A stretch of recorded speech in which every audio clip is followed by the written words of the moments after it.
We live in the age of distractions, constantly moving from one thing to the next, one reward to the next. This has been an issue for a very long time with rapid advances in technology and AI, along with companies leveraging them to increase user engagement. There is more competing for our attention than ever before. More people find themselves overwhelmed, unable to concentrate, or even sit still for more than a few seconds. And it's fairly easy to understand why. With so many options competing for our attention, who wants to be left alone to the thought of their cringe high school moments, failures, the overwhelming amount of stuff they need to get done, and just the general suffering of life? That's actually why I started to meditate every day for the past 90 days. What is going on, guys? So for a little bit of background, I started this challenge around 6 months ago. At that time, I probably just peaked over the most stressful year of my entire life. I was graduating 1 year early from college, so I had a ton of upper division CS classes I was taking. On top of that, I was interning full-time for a tech company. And once the internship finished, I went straight into job hunting for a job after college, making YouTube videos for you guys, and I could not go to the gym because of the pandemic. And then on top of that, I moved to a new town, so I didn't have a lot of my friends close by. So I reached new magnitudes of stress over that time, and that really caused me to have trouble sleeping and made me feel like a brain dead zombie with a very short attention span. Now, a few of the self-development YouTubers I followed at the time had talked about meditation before, and I'd heard some interesting quotes like, all of man's problems stem from his inability to sit quietly in a room by himself. So I decided I wanted to try meditating every day for 30 days and see what happens. Now, I think we always believed that meditation was something old, naked people did on top of mountains. It's become pretty mainstream. Everyone from corporations to the military to athletes are getting in on it, and it's hard to see why not. Meditation has been shown to reduce stress, anxiety, and promote emotional health while enhancing your self-awareness, lengthening your attention span, improving sleep, and decreasing blood pressure.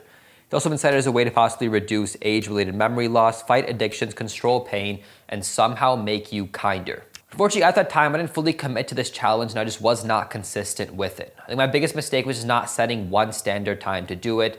I thought I'd do it in the morning, but I'd still pushing it because I had so many other things to do and that were on my plate. Even though I knew that just spending 10 minutes of my day would help me in the long term by giving me more focus, relaxation, and all those benefits I mentioned, but I still didn't do it. I think as humans, we're on the sense that we know what's good for us, but we still will try to avoid it. However, about 3 months ago, I moved out here to San Francisco, and I found myself wanting to pick up on this challenge again. I had passed that storm, graduated college, got the job, so I really want to give this another shot. Now, I chose to use the Headspace app, which is very popular right now, and I started off by relearning the Headspace Basics, which mainly consisted of 3 parts over a 10-minute session. Now, the first part of the exercise is an acknowledgement of your physical sensations and the surroundings around you.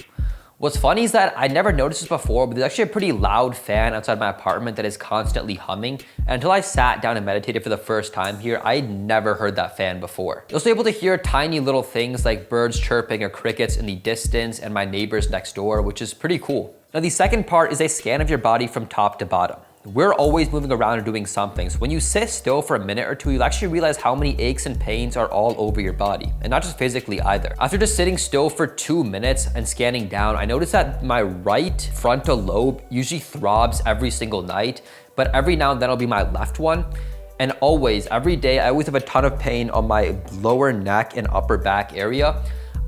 It was pretty immense pain. I was surprised that I'd never noticed it before. So I was able to incorporate some exercises in my gym routine to fix it. But it's funny how until I sat still, I'd never even acknowledged it. And the final part of the exercise, which takes up the biggest portion, is the feeling of your breath, that up and down or up and out sensation where you feel either in your chest, your diaphragm, or your stomach. During that first week, I was fidgeting a lot and having a lot of trouble letting go of whatever thoughts were in my head. Somehow trying not to focus on those thoughts made me focus on them even more, and I just had this general sense of itchiness all over my body. It also just seemed like every single good idea just popped into my head during those 10 minutes out of the whole day. Whenever I had an idea for my business or a YouTube video or anything, just boom, it popped in my head then, which was a little bit inconvenient. And it sucked because I had to remember to just let that memory go so I can focus on my breath.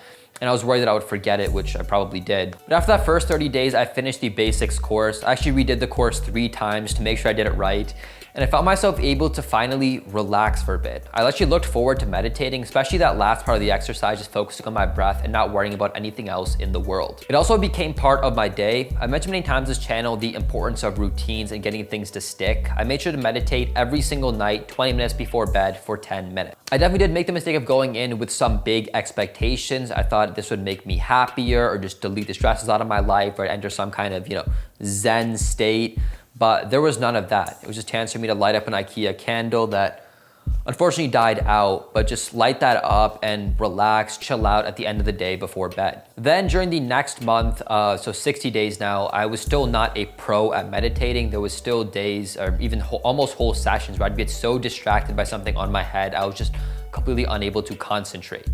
The one thing that did change was I found myself going from looking forward to meditating to actually wanting to meditate more. I definitely felt the effects when I was working, that I was just able to have a clearer sense of thought and almost just express my ideas a little bit easier. I might be pulling a little bit too much from here, but I definitely did feel that relaxed state with me more often. I also played around with a couple different apps and some YouTube videos about meditation, but I didn't enjoy anything as much as I did Headspace. Once I finished the basics and I played around, I started their course on managing anxiety. I don't consider myself an anxious person, but that feeling does creep up on me a little bit more often than it used to. In general, just that sense of spending quiet time by yourself was where the biggest benefits were, as invisible as they might seem. Being able to scan through my body, understand how I'm feeling physically and the emotional state going on, as well as just being able to hear my own, or not hear, but like feel my own heartbeat and how fast it is, and understanding all the sounds around me. This sounds really dumb saying out loud right now, but it really does give you a sense of clarity into who you are that you can't get any other way. And just that feeling of bliss when you complete a session and you realize that everything you were stressing about the entire day was just in your head is mind-blowing. So all you guys who are thinking about trying meditation for the first time, let me just give you a few quick tips that I've learned. First off, just set one standard time to do it before the noise of the day or after. So if you work a typical 9 to 5, try to meditate before your job or after it. Additionally, don't be scared of taking baby steps. You just have to start off with a quick 3-minute session or 5-minute session before you jump into 10, 20, 30-minute sessions. There's nothing wrong with that at all. Additionally, make sure you guys are getting enough sleep. This is just a general life tip, but in meditation, when you first start off, if you're not sleeping enough, it can be very easy to catch some Z's and knock out before you even realize it. This won't be the case once you practice for a while. You can actually understand the movement of your breath and everything, but when you're starting off, get enough sleep, guys. And lastly, don't have any extreme expectations on yourself. Again, you have this wantingness to want to feel something, or there was something there when you're entering that Zen state or whatever. Just do it, see how you feel. If it's for you, if it's not for you, don't put any expectations on what you should feel or what you shouldn't feel. Looking back, I'm really glad I started off this challenge, and I really have no reason at all to quit. As I mentioned, it's part of my daily routine and just something I look forward to at the end of the day to help me relax. And additionally, that skill of being able to clear your mind is something I do want to continue to develop. If it's your first time here, my name's Ali. I'm a recent CS grad living in San Francisco, and I make videos on self-improvement and tech. If that interests you, be sure to hit subscribe, and I'll catch you guys next week for the next video.